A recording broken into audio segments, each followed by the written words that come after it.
정권의 지지율이 많이 떨어진 것 같습니다. 신작 소설이 나오는 걸 보니까 이번 방북 관련된 소설도 스토리 라인이 너무 엉망이라 잘 안 팔릴 것 같습니다.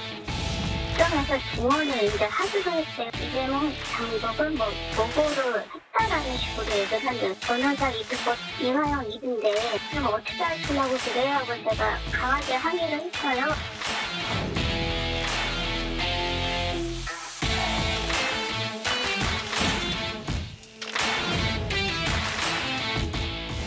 당신 지금 뭐 하는 거야? 변호사잖아.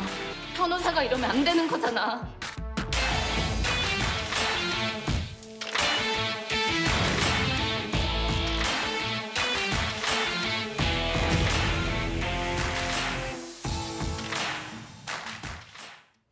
(8월 8일) 오늘 민주당 이재명 대표에게는 직접적인 관련이 있는 이화영 전 부지사의 대북 송금 사건 재판이 열렸습니다. 재판은 비교적 짧게 끝났는데 이런 일이 있었습니다. 이제부터 하나하나 만나보도록 하겠습니다. 먼저 구자령 변호사님. 오늘 법무법인끼리 꽤 충돌이 있었는데 일단 좀 중간 정리를 해보면 법무부의 해광, 이 해광이라는 데가 지금까지 이화영 전 부지사의 변론을 주로 맡았던 데 아닙니까?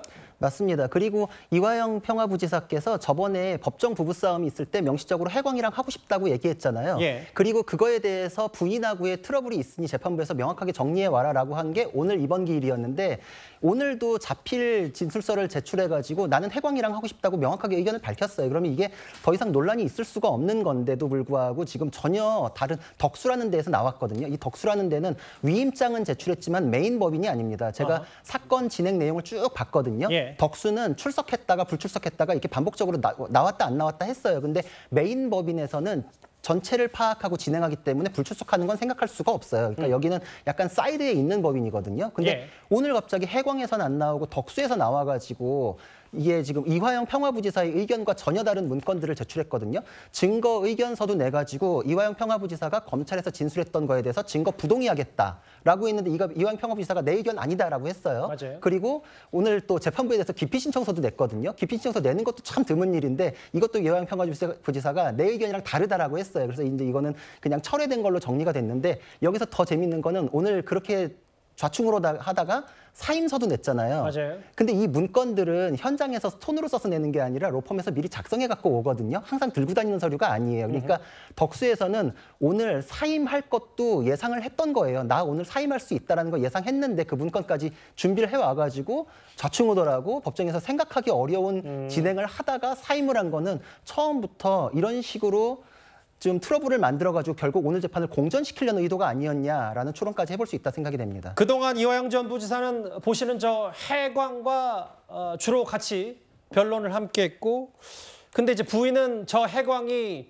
이제 이화영 전 부지사, 그러니까 남편에게 허위 진술을 유도했다 뭐 이렇게 주장하고 있거든요.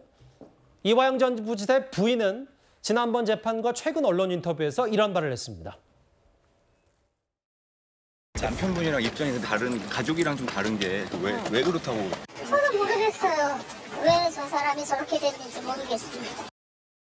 저희 사건이 한 10개월을 가면서 불복점이 많이 있었습니다. 그래서 저희는 처음에 뇌물죄로 들어갔었어요. 제가 변호사님한테 전화를 드렸어요. 이게 어떻게 된 거냐? 그랬더니 이화영 씨가 이미 진술을 해서 자기는 할 수가 없대요. 그래서 내가 아니 이화영 본인이 지금껏 아니라고 하는데 무슨 얘기냐 그랬어요. 그랬더니 법정에서 증언을 이제 하기로 했대요. 변호사 이들꽃 이화영 이든데 지금 어떻게 하시려고 그래요? 하고 제가 강하게 항의를 했어요. 조금 있다가 검찰에서 그게 부담스러우시면은 그냥 증인으로 안 세우고 변호인 진술서로 제출하겠다고.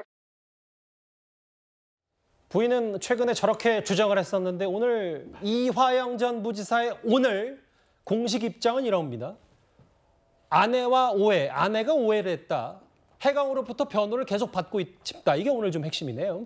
그렇죠. 아니 이게 사실은 지난 7월 25일 재판에서도 똑같은 입장을 얘기를 했잖아요. 근데 오늘은 재판 시작하자마자 자필 입장문이라는 걸 내고 저거를 재판부에 제출함으로써 공식화한 거예요. 맞아요. 그런데도 불구하고 그 해광 측에서는 오늘 안 왔잖아요. 아마 안 온 거는 어제 불출석 사유서를 냈다고 하거든요.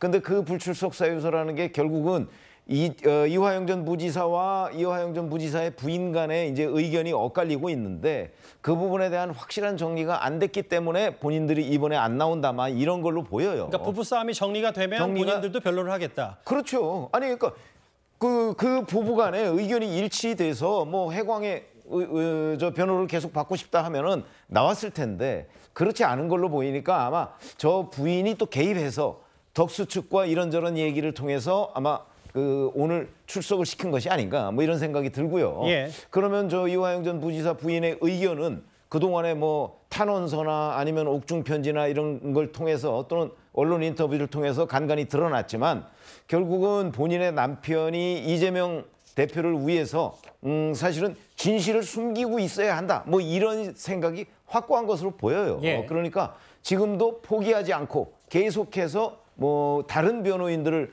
동원해서 뭐 좀 재판을 지연시키고 뭐 이런 전략을 쓰고 있는 것으로 보이고요. 근데 이화영 전 부지사는 처음부터 지금까지 그런 그 부인의 뜻에 맞춰가고 있지 않은 것으로 보입니다. 다만 이화영 전 부지사가 검찰에 진술했다는 내용, 그 내용이 몇몇 언론 보도에 나왔습니다만은 그게 구체적으로 어디까지를 이재명 당시 경기도지사한테 보고했는지는 지금 명확하지는 않지만 예. 적어도 그 이재명 대표의 방북을 그 이재명 당시 경기도지사한테 보고한 것까지는 틀림없는 것으로 보인다. 이렇게 생각을 합니다.